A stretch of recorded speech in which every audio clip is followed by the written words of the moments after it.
A partir de agora, na Rádio Rio de Janeiro, ensinamentos de Paulo de Tarso, com Berenice Lima.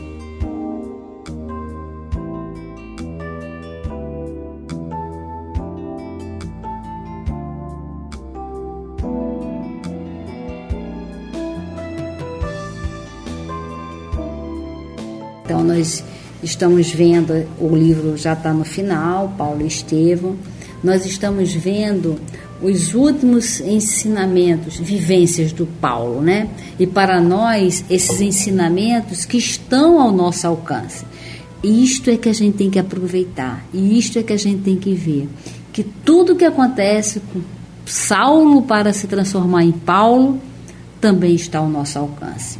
Só depende de nós, só depende da nossa vontade. Então, eu estou na página 447 do livro Paulo e Estevão, e o Emmanuel fala que, no dia do embarque, o apóstolo teve a consolação de aferir o interesse afetuoso dos novos amigos do Evangelho, recebendo, sensibilizado, manifestações de fraternal carinho. A bandeira augusta do Cristo também ali ficara desfraldada para sempre. O navio demandou a costa italiana debaixo dos ventos favoráveis. Chegados a Siracusa, na Cilícia, amparado pelo generoso centurião, agora devotado amigo, Paulo de Tarso aproveitou os 3 dias de permanência na cidade em pregações do reino de Deus, atraindo numerosas criaturas do Evangelho. Em seguida, a embarcação penetrou o estreito, tocou o Régio, aproando daí a Puteoli, não longe de Vesúvio. Antes do desembarque, o centurião aproximou-se do apóstolo respeitosamente e falou: meu amigo, até agora estivesse sob o amparo da minha amizade pessoal direta. Daqui por diante, porém, temos de viajar sob os olhares indagadores de quantos habitam nas proximidades da metrópole e há que considerar vossa condição de prisioneiro. Notando-lhe o natural constrangimento, mescla de humildade e respeito, Paulo falou: ora esta, Júlio, não te incomodes. Sei que tens necessidade de algemar-me nos pulsos para a exata execução dos teus deveres. Apressa-te a fazê-lo, pois não me seria lícito comprometer uma afeição tão pura qual a nossa. Gente, que lindo isso, hein? Que ensinamento! Não querer comprometer a outra pessoa, não exigir da outra pessoa um comportamento que iria comprometê-la, né? Muito lindo. Olha, é um ensinamento belíssimo aqui para todos nós. E o chefe da corte tinha os olhos molhados, mas, retirando as algemas da pequena bolsa, falou: disputo a alegria de ficar convosco. Quisera ser como você, um prisioneiro do Cristo. Será que nós conseguiríamos ser um prisioneiro do Cristo? Paulo estendeu a mão, extremamente comovido, permanecendo ligado ao centurião, sob o olhar carinhoso dos 3 companheiros. Júlio determinou que os prisioneiros comuns fossem instalados em prisões gradeadas e que Paulo, Timóteo, Aristarco e Lucas ficassem em sua companhia, em uma pensão modesta. Em face da humildade do apóstolo e de seus colaboradores, o chefe da coorte parecia mais generoso e fraternal. Desejoso de agradar ao velho discípulo de Jesus, mandou-se indicar imediatamente se em Pozzuoli havia cristãos e, em caso afirmativo, que fossem à sua presença, para conhecerem os trabalhadores da semeadura santa. Olha, que espetáculo, sabe? Isso é que é ter consciência do que quer. Isso é sabedoria. Isso é ter firmeza na sua opinião. Isso é fazer o que é certo. E é uma grande reflexão. Será que você, nós, né, todos que estamos estudando aqui, será que a gente tem essa reflexão de fazer o que é certo? Não fazer apenas para agradar, nem ficar mudando de opinião, conforme o programa passado, que isso é coisa de ignorante, que vai de uma ponta a outra, bota a pessoa no pedestal, mas também em qualquer situação arrasa a pessoa e joga ela na lama. né? Então, esses ensinamentos aqui do finalzinho do livro, gente, pode mudar as nossas vidas. E é para mudar mesmo, porque o Paulo, ele é esse símbolo de mudança e todos nós podemos mudar. E aí o soldado incumbido da missão, daí a poucas horas, trazia consigo um generoso velhinho de nome Sexto Flacos, cuja fisionomia transbordava a mais viva alegria. Logo à entrada, aproximou-se do velho apóstolo e beijou-lhe as mãos. Regou-as de lágrimas em transportes de espontâneo carinho. Estabeleceu-se imediatamente consoladora palestra de que Paulo de Tarso participava comovido. Flacos informou que a cidade tinha há muito a sua igreja, que o evangelho ganhava terreno nos corações, que as cartas do ex-rabino eram tema de meditação e estudo em todos os lares cristãos, que reconheciam em suas atividades a missão de um mensageiro do Messias Salvador. Tomando a velha bolsa, arrancou ali mesmo a cópia da Epístola aos Romanos, guardada pelos confrades de Pozzuoli com especial carinho. Essas cartas de Paulo é para todos nós. São cartas atemporais, ou seja, que não importa o tempo, ela está sempre atual. E aí nós precisamos lê-las e precisamos aplicá-las no nosso dia a dia. Paulo tudo ouvia gratamente impressionado, parecendo-lhe que chegava a um mundo novo. Júlio, por sua vez, não cabia em si de contente, e dando largas ao seu entusiasmo natural, Sexto Flacos expediu recados aos companheiros. Aos poucos, a modesta estalagem enchia-se de caras novas. Eram padeiros, negociantes e artífices que vinham ansiosos apertar a mão do amigo da gentilidade. Todos queriam beber os conceitos do apóstolo, vê-lo de perto, beijar-lhes as mãos. Paulo e os companheiros foram convidados a falar na igreja aquela mesma noite e, cientes de que o centurião pretendia partir para Roma no dia imediato, os sinceros discípulos do Evangelho em Pozzuoli rogaram a Júlio permitissem a demora de Paulo entre eles, ao menos por 7 dias, ao que o chefe da coorte atendeu de bom grado. A comunidade viveu horas de júbilo imenso. Sexto Flacos e os companheiros expediram 2 emissários a Roma, para que os amigos da cidade imperial tivessem conhecimento da vinda do apóstolo dos gentios. E, cantando louvores de coração, os crentes passaram dias de ilimitada aventura. Decorrida a semana de trabalhos frutuosos, felizes, o centurião fez ver a necessidade de partir. A distância a vencer excedia de 200 quilômetros, com 7 dias de marcha consecutiva e fatigante. O pequeno grupo partiu acompanhado de mais de 50 cristãos de Pozzuoli que seguiram o ex-rabino até Fórum de Ápio, em cavalos resistentes, montando carinhosa guarda aos carros dos guardas e prisioneiros. Nessa localidade, distante de Roma, 40 e poucas milhas, aguardava o apóstolo dos gentios, a primeira representação dos discípulos do Evangelho na cidade imperial. Eram anciãos comovidos, cercados por alguns companheiros generosos que, por pouco, carregavam o ex-rabino nos braços. Júlio não sabia como disfarçar a surpresa que lhe ia na alma. Jamais viajara com um prisioneiro de tamanho prestígio. De Fórum de Ápio, a caravana demandou o sítio denominado As 3 Tavernas, acrescida agora do grande veículo que levava os anciãos romanos e sempre rodeada de cavalheiros fortes e bem dispostos.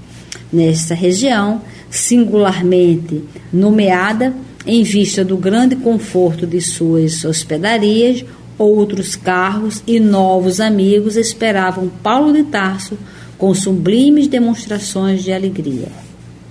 O apóstolo agora contemplava as regiões do Lácio, empolgado por emoções suaves e doces. Tinha a impressão de haver aportado a um mundo diferente da sua Ásia cheia de combates acerbos. Com permissão de Júlio, a figura mais representativa dos anciãos romanos tomara assento junto de Paulo, naquele jubiloso fim de viagem. O velho apóstolo, depois de certificar-se da simpatia do chefe da corte pela doutrina de Jesus, tornou-se mais vivo e minucioso no seu noticiário verbal, atendendo às perguntas afetuosas do apóstolo dos gentios. E o velhinho fala, o velhinho que sentou do lado dele, né? Fala assim: vindes a Roma em boa época. Temos a impressão de que nossos sofrimentos por Jesus vão ser multiplicados. Estamos em 61, mas há 3 anos que os discípulos do Evangelho começaram a morrer nas arenas do circo pelo nome augusto do Salvador. Paulo falou sim.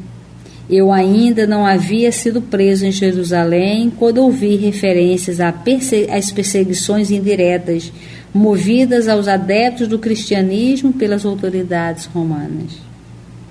E o velhinho falou: não são poucos os que têm dado seu sangue nos espetáculos homicidas. Nossos companheiros têm caído às centenas, aos apupos do povo inconsciente, estraçalhadas pelas feras ou nos postes do martírio. Então, será que nós teríamos fé, coragem, entrega suficiente para morrer pelo Cristo? Se coloca naquela época, né? Nós falaríamos: eu sou cristão, e iríamos para o circo ser queimado, ou nós falaríamos: não, é brincadeirinha, eu não sou nada não. Né? Qual é o nosso relacionamento com o Cristo? Isso é uma pergunta para a gente realmente pensar bastante sobre ela, né? É uma coisa muito interessante. E aí o centurião, muito pálido, interrogou: mas como pode ser isto? Há medidas legais que justifiquem esses feitos criminosos? E o Apolodoro, o velhinho, falou: e quem poderá falar em justiça no governo de Nero? Ainda agora perdi um filho amado nessas horrorosas carnificinas. E o chefe da corte falou: como? E o velhinho fala: muito simplesmente. Os cristãos são conduzidos aos circos do martírio e da morte como escravos faltosos e misérrimos. Como ainda não existe um fundamento legal que justifique semelhantes condenações, as vítimas são designadas como cativos que merecem os suplícios extremos. Não existe um político, ao menos, que possa desmascarar o torpe sofisma? E ele responde: quase todos os estadistas honestos e justos estão exilados, para não falar dos muitos induzidos ao suicídio pelos prepostos diretos do imperador. Então, nesse momento, o que Nero, o imperador, fez? Isolou todas as pessoas que eram conservadoras, né? Que viam naquilo uma barbárie, que queria um outro tipo de sociedade. E aí ele falando: acreditamos que a perseguição declarada aos discípulos do Evangelho não tardará muito. A medida tem sido retardada somente pela intervenção de algumas senhoras convertidas a Jesus, que tudo tem feito pela defesa de nossos ideais. Não fora isso, talvez a situação se revelasse mais dolorosa. Então nós estamos vendo aí as mulheres desses homens poderosos, né, interferindo, que era uma coisa que não era comum, mas mesmo assim muitas correram risco e realmente interferiram. E Paulo fala: precisamos negar a nós mesmos e tomar a cruz. E o Júlio diz: tudo isso é muito estranho para nós outros, pois não vemos razão para tamanha tirania. É um contrassenso a perseguição aos adeptos do Cristo, que trabalham pela formação de um mundo melhor, quando por aí medram tantas comunidades de malfeitores a reclamarem repressão legal. Com que pretexto se promove esse movimento sorrateiro? Nesse momento, nós estamos vendo aqui uma guerra, né, entre o bem e o mal. É o que hoje também está acontecendo, né? Está acontecendo uma guerra, uma batalha entre a luz e a treva, o bem e o mal. E cada um de nós tem que ter uma posição, tem que ter uma postura, tem que ter uma decisão e, acima de tudo, tem que ter um comportamento cristão. Nós precisamos ter posturas pessoais. Não é exigir que o outro tenha postura, que o governante tenha postura, que o vizinho tenha postura. Não. Cada um de nós precisa ter uma postura condizente ao Cristo, sem fulminar quem quer que seja, sem exigir nada de quem quer que seja, mas que sejamos nós o exemplo que queremos do mundo. Isso é uma frase do Gandhi, né? Que sejamos nós o exemplo daquilo que a gente quer que as outras pessoas façam, porque é muito fácil exigir quando na verdade nós não nos comprometemos com o fato. E aí o senhor, o Apolodoro, ele pareceu concentrar-se e falou: acusam-nos de inimigos do Estado, a solapar-lhes as bases políticas com ideias subversivas e destruidoras. A concepção de bondade no cristianismo dá aso a que muitos interpretem mal os ensinamentos de Jesus. Os romanos abastados, os ilustres, não toleram a ideia de fraternidade humana. Para eles, o inimigo é inimigo, o escravo é escravo, o miserável é miserável. Não lhes ocorre abandonar por um momento sequer o festim dos prazeres fáceis e criminosos para cogitar da elevação do nível social. Raríssimos os que se preocupam com os problemas da plebe. Um patrício caridoso é apontado com ironias. Em um tal ambiente, os desfavorecidos da sorte encontraram no Cristo Jesus um Salvador bem-amado e os avarentos um adversário a eliminar, para que o povo não alimente esperanças. Examinada essa circunstância, podemos imaginar o progresso da doutrina cristã entre os aflitos e pobres, tendo-se em vista que Roma sempre foi um enorme carro de triunfo mundano, que segue com os verdugos autoritários e tirânicos na boleia, cercado de multidões famintas que vão apanhando as migalhas de sobejo. As primeiras pregações cristãs passaram despercebidas, mas quando a massa popular demonstrou entender o elevado alcance da nova doutrina, começaram as lutas acerbas. De culto livre em suas manifestações, o cristianismo passou a ser rigorosamente fiscalizado. Dizia-se que nossas células eram originárias de feitiçarias e sortilégios. Em seguida, como se verificaram pequenas rebeliões de escravos nos palácios nobres da cidade, nossas reuniões de preces e benefícios espirituais foram proibidas. As agremiações foram dissolvidas à força, em vista, porém, das garantias de que gozam as cooperativas funerárias, passamos a nos reunir alta hora no âmago das catacumbas. Ainda assim, descobertos pelos sequazes do imperador, nossos núcleos de oração têm experimentado pesadas torturas. Então, olha que interessante, né? Essas perseguições aqui, os templos foram fechados, proibido de ficar nos templos, né, orando naquela época. Então, onde é que eles se reuniam? Nas catacumbas. E aí eu tinha muita dificuldade em entender, né, como nas catacumbas, nos cemitérios. Eu estive em Roma e eu fui visitar várias catacumbas onde eles se reuniam, porque lá as catacumbas elas são no subterrâneo. Inclusive tem uma catacumba que ela tem 11 quilômetros debaixo da terra, né? Ela tem vários caminhos, como se fosse um labirinto debaixo da terra, onde você entra, você anda. De tempos em tempos tem uma clareira onde as pessoas faziam as orações para os mortos. E nas paredes eram como se fossem prateleiras e eram colocados o defunto ali, né? Era um ambiente muito frio mesmo. Daí era como se fosse um frigorífico. E eles andavam por dentro. E os romanos tinham medo de entrar nas catacumbas porque só tinha gente morta ali, né? Então, eu até fui numa catacumba que tinha o simbolismo do peixe, né? Indicando aonde era a clareira, o salão que havia as reuniões. Inclusive, numa delas está lá escrito: Paulo aqui falou, e tinha lá o que ele tinha falado. Alguém fez escreveu na parede, está protegido lá.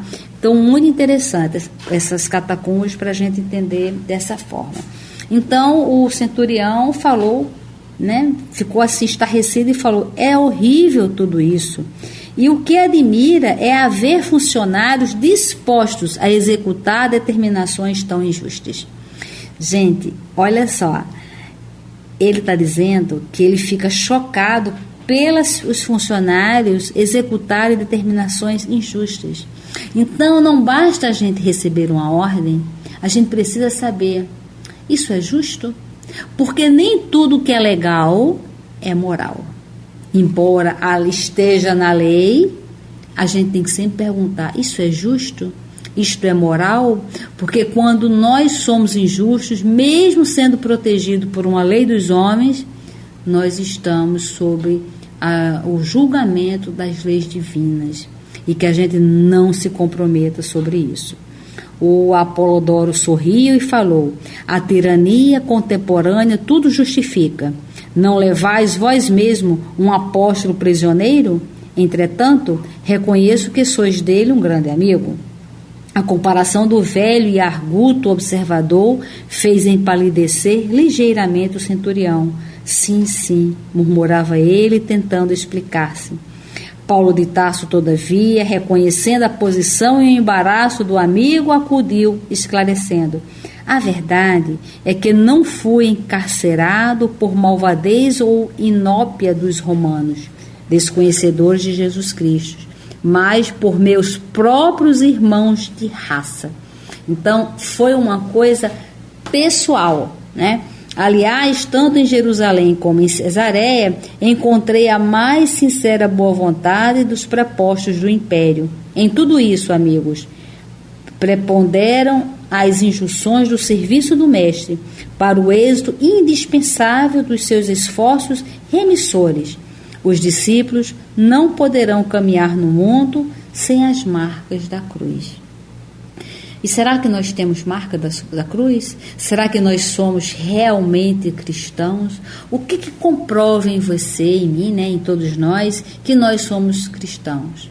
Aonde está isso? Em nós, nos nossos atos. Em que ato nós fazemos que nós podemos ser classificados como cristãos? Então, continuando, os interlocutores entreolharam-se satisfeitos. A explicação do apóstolo vinha elucidar completamente o problema. O grupo numeroso alcançou Alba Longa, onde novo contingente de cavalheiros esperava o valoroso missionário.